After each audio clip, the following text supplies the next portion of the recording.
Hi guys, welcome back to John's Workshop, and this is episode 6, and we're going to call this one Toolbox Walkthrough, and that was at the request of Tony from Tony, and it's just going to be a quick general run through some tools. Tony also asked whether I could teach him some stuff. Well, Tony, I'm sorry, all I'm going to teach you in this video is how not to look after tools that you spent time and effort making, because most of them are red rusty, but we'll have a walk through the tooling anyway. We'll do a quick shop update. There's been some progress in terms of boarding the shop out and stuff. So we'll have a quick look at that and some of the future plans, and then we'll do a quick toolbox tour of some of the tools. So here we go, guys. Hopefully you can see now. I'll just move the camera around. All the sections, all the main sections are now boarded, with the exception of the end wall where I've still got the window to fix. I've managed to procure some sand, so that's good. We're ready to get on with that now, so that will probably be at the weekend, weather permitting. So you can see there, all the main sections are now boarded out. I've still got the pillars to do something with. And they're going to get boarded the same way, but that's sort of easy at the end. And then down on the floor, down there in the pile, is a load of electrical equipment that's arrived. So the problem I've got in the shop just now, to do the boarding in that middle section there, that's where the old electrics used to come in. That's all away now, and they were so poor that I couldn't even rescue them. So there's no electric in the shop at all at the moment, so I'm working on extension leads at the moment.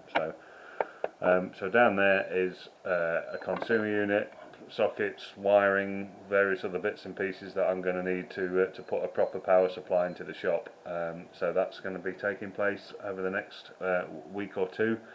So that'll be good to get some proper power in here and in a proper organised fashion, so that it services the machines and bench area.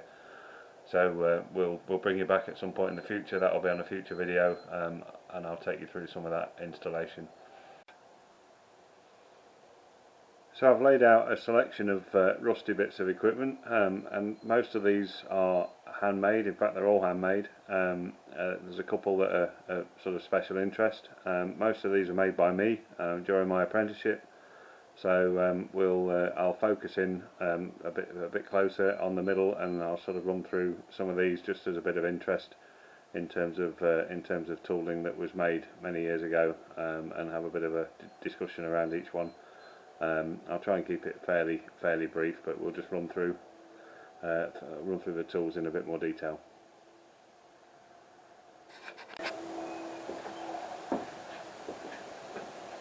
Okay, so we'll start with these. So these are vice jaws that I made, sheet metal work, bent, all part of the apprenticeship, part of the sheet metal work.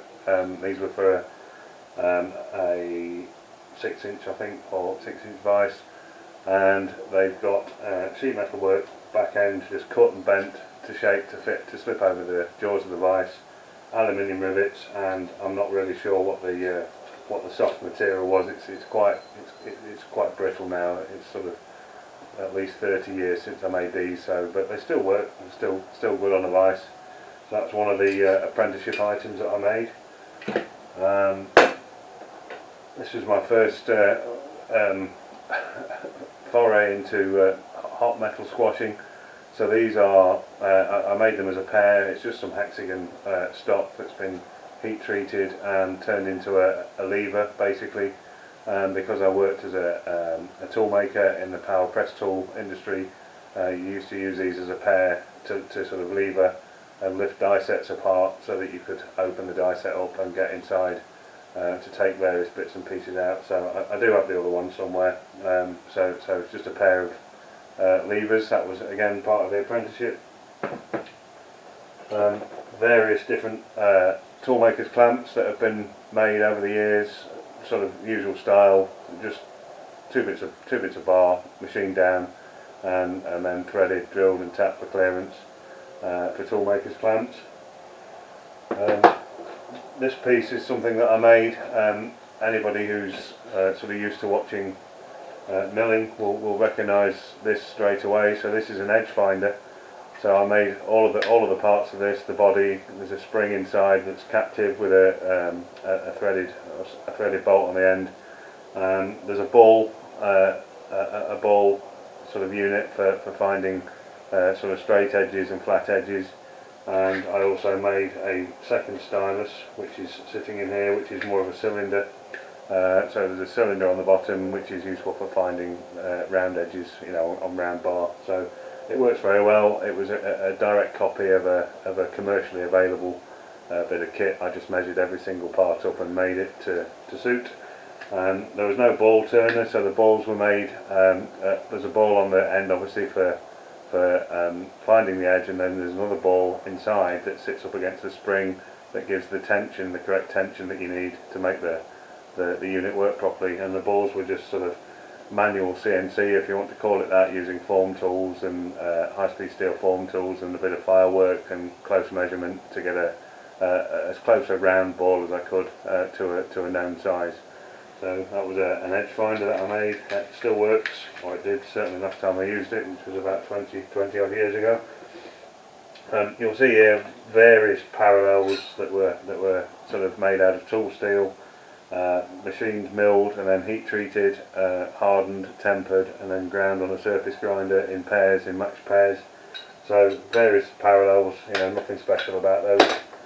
What I do have, as I was digging all of this out, there's some parallels there that were at the heat treatment stage that had just been rough sawn, band sawn to shape, and heat treated, ready to be ground. So there's two pairs there, and I think I'll end up throwing those away unless I buy a surface grinder. So they're no good in their current state, but interesting that I found a set that weren't finished off.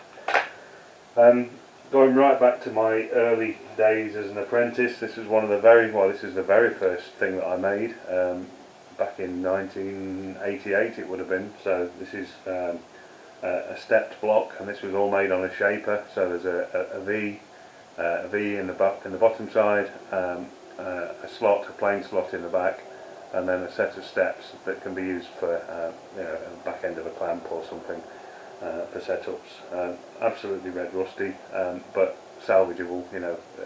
Once I get a milling machine, that can all be cleaned back up, taking a small bit of material off all the steps and off the side faces. So that will be repurposed back to its original intent at some point. Centre punch, again nothing very special, typical apprentice job. So that was made out of hexagon stock, turned on the back end, turned with a taper, and then ground, heat treated and ground as a centre punch. It's had quite a bit of use. Various different screw jacks. So there's a matched pair there of screw jacks, and a one-off screw jack. This was the one that I made as part of my apprenticeship. It's still, despite the fact it's red rusty, it still works. There must have been enough oil on the thread to keep that good over the years in the toolbox. So useful, just needs a clean up. So screw jacks, typical apprenticeship sort of tools. I made an engineer's square. It's no use in its current state, but it is adjustable. So again, just needs a clean up really, and a reset to make sure it is absolutely square. It's been knocked around over the years, so I wouldn't trust it to be square at the moment. A set of clamps for the milling machine. So I use these in anger every day really, for various things. Most of my apprenticeship was on a Bridgeport milling machine, and these were very useful. Use every day. Again, perfectly serviceable. They just need a clean up, and again that can happen on a milling machine as and when I get one. So I'll hang on to those. A decent set of V blocks. These were made and ground on all faces. Two double V's in the back, single big V at the front, and they were ground as a match pair. So again, without a surface grinder, they could be cleaned up. They could be used on a milling machine, I guess for holding stuff, but they certainly wouldn't be any use for their original intent, which is high precision on a grinding machine or something similar. a tap wrench, very simple tap wrench for holding very small taps. Again, just 2 bits of steel, drilled, threaded, and some file work to put the square in, or the half square into both sides. As a tap wrench, you know, I've got other tap wrenches, but it's a useful thing to keep, so I'll hang on to that. And these were all part of the apprenticeship, you know, drill drift for just taking drills out of Morse taper sleeves on radial arm drills and the like. It's had quite a lot of abuse over the years, but again, I'll keep it for now. It may get repurposed into something at some point. Another sort of V-block style. I think this was the first milling project that I did on the milling machine as part of the apprenticeship. So V in the back and just some sort of random shape really on the top. That was just what we had to make at the time, so it was made to the dimensions. Unfortunately, I've been looking to try and find, it was an EITB apprenticeship I was on, a craft apprenticeship originally, and we used to get a book, an EITB book, and every project like this you would write out in the logbook what you'd done, how you did it, how you set it up, and then you would submit that with the part to the guy who ran the training shop, and he would give you a mark in terms of how well you'd done. He would check the measurements out and see if you'd met the specifications. I'd like to show the book, but I've searched high and low and unfortunately can't find it. That's been lost in some house move along the way.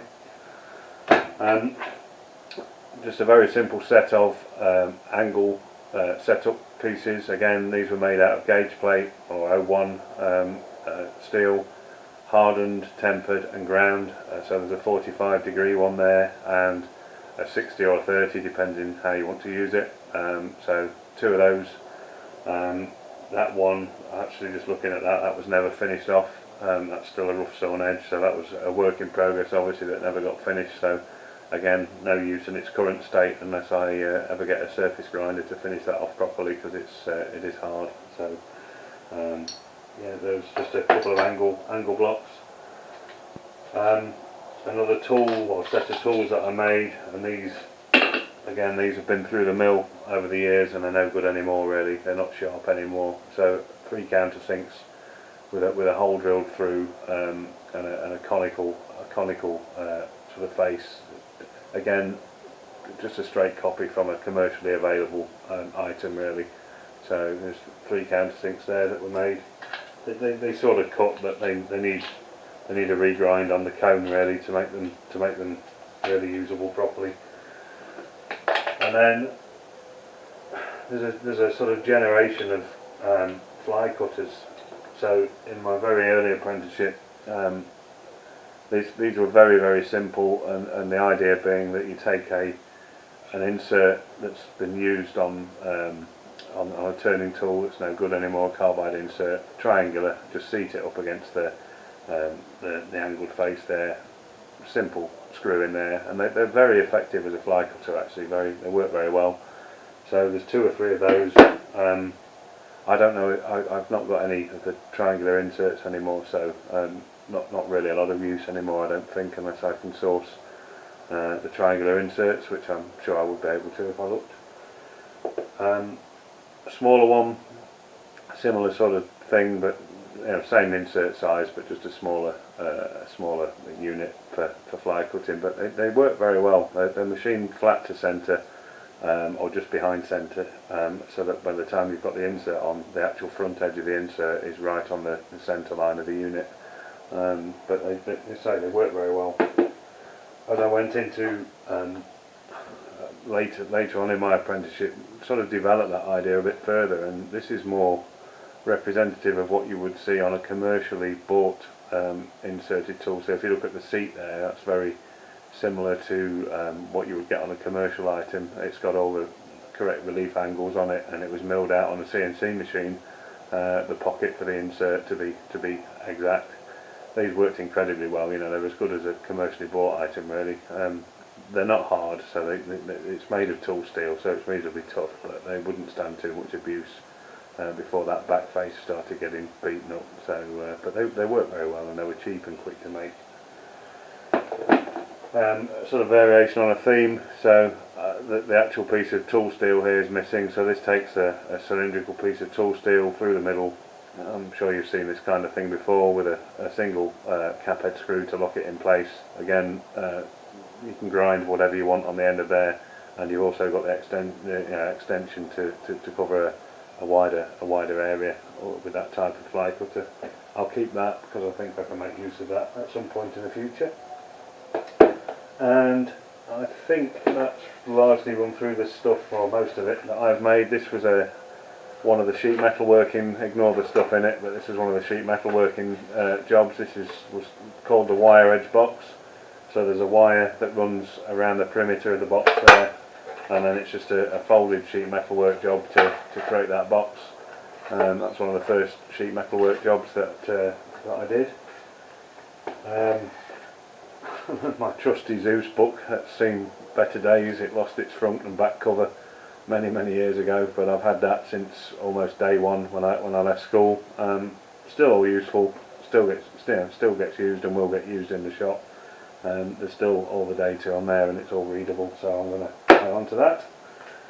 And then there's just a couple of items that are of special interest. Oh, I'll go for this one first. This was I've lost a lot of the punches here. This was it's a split plate, and I can't get it apart because it's rusted, but it splits in half. It's dowelled in all four corners, so it's a very close fit together.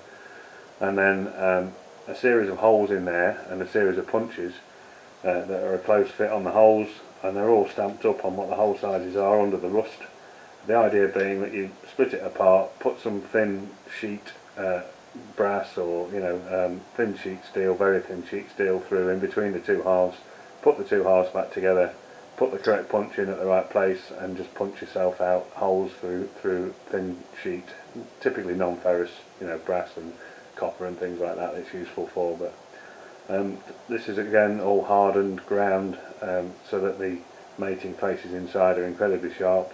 Unfortunately, the punches have been used as drifts over the years, so that they're all beaten up at the end, and it just wouldn't work in its current state, but might be able to make some use of that at some point in the future. And then there's just a couple of tools here that are of sort of particular interest to me. So this is a square with a bevel, and that was that was made by my dad in his apprenticeship, which would have been many years before I did mine, of course. So and that's, funnily enough, that seems to have stood the test of time better than the stuff I've made. I don't know whether it's a better quality steel or whatever, but it's certainly not gone as rusty. And again, salvageable, and make something decent of that and be able to use it for just small setups and things like that. So I'll keep that. And again, this is very usable. This again was made by my dad in his apprenticeship. It's seized up, I can't get that undone, so it needs a bit of attention, but it's a sign bar. The actual faces of the sign bar are in pretty good condition actually. There's probably a bit of a light rub over with an oil stone and a bit of oil, a bit of Scotch-Brite, just to tidy those up, and I think that'll be fine. I just need to unseize the thread, and I think that will be a useful addition to the shop, especially when I get a milling machine. So, these have lasted many years. I mean, these are the tools I've shown that I made are 30 years old, most of them. I would imagine this is getting on for 60 odd years old, and it's in pretty decent nick really. So we'll hang on to that. So that's a very brief run through of some of the tools that I made as an apprentice. Nothing too fancy, nothing special. It may be interesting, it may not. So I think we'll leave it there. I'm not going into any more depth, but there's a series of stuff there that I can repurpose, use, make better, and they'll come in useful when I get a milling machine at some point in the future. And I've already started sort of planning out the workshop, so I'll take you on a quick workshop tour on just what I'm thinking now in terms of machine positioning, and then I think we'll call that the end of the episode for this one. Thought you might find this interesting. So this is my small Vernier. It's probably it's a good 5'8", getting on for 6 foot long. It's definitely a good two-handed operation to pick that up. not going to be the easiest of things to use, I'm sure, but it's a decent vernier really. Again, it needs a bit of clean up to get the rust off it. Not quite sure what I'm going to be using it for in this workshop really when you look at the size of the machines, but it was in a skip at a large aerospace company that I worked at. It was just going to get thrown out. So original thoughts on this were I couldn't bear to see something like that just get thrown in the bin, so I asked if I could take it, and I was cleared to take it with me. Original thinking was I could maybe cut this down, take 3 foot off the end of it and probably turn that into a decent set of parallels at the back end, and have a smaller vernier then that would be useful, maybe up to sort of 600 millimeters or something like that. But so I've got that. We'll keep hold of that, and no doubt you'll see that at some point in the future, even if it just becomes a bit of wall art or something in the workshop as a point of interest. But I just couldn't bear to see that get thrown away. So in terms of shop layout, obviously I've already spoken in previous episodes. I've got the lathe levelled up where it is there. I'm going to leave that there. It seems like the right place. It's in the driest end of the garage. I've moved the lathe far enough forwards that I can put stock straight through the headstock, and if I need to, open the garage door and get a bit of extra length, I can do that. So that's probably where the lathe is going to end up living, I think. So we'll leave that where it is. This section here behind the tools we've just been looking at, this centre section, I think that's where the milling machine's going to end up living. I think that makes most sense to have the mill and the lathe right next to each other. So that centre section there will be for the milling machine. The Taylor Hobson pantograph engraving machine, I'll leave that where it is just for now, and that there's a question mark over that whether it stays in the shop or doesn't. For now it can, because there's room. If I ever get tight on space, that may be something that moves to somewhere else.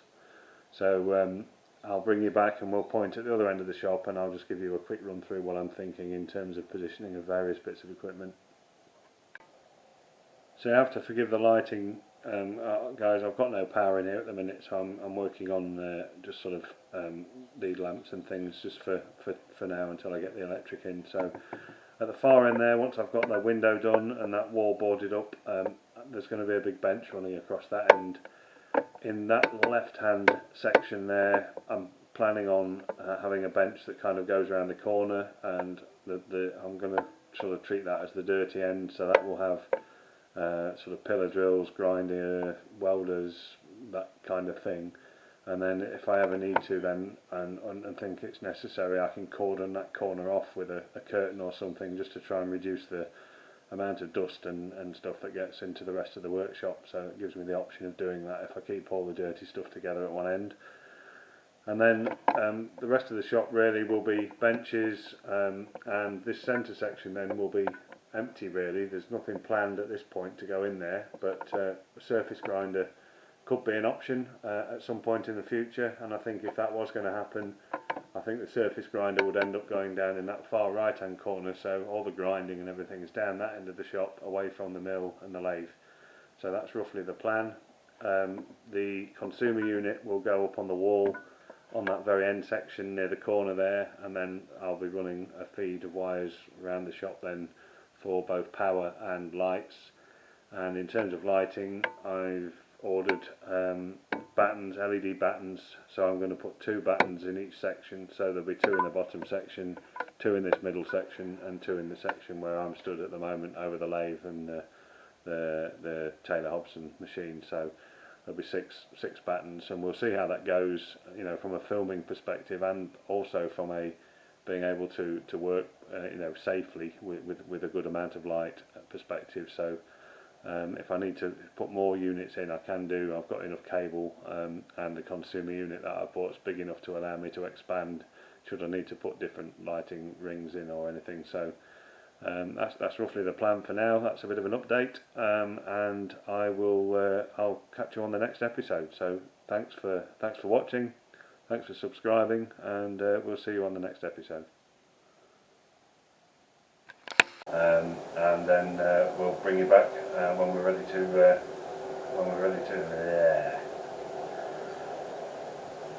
So we'll go through having a look at the shop, and then we'll look at some of the tooling and no.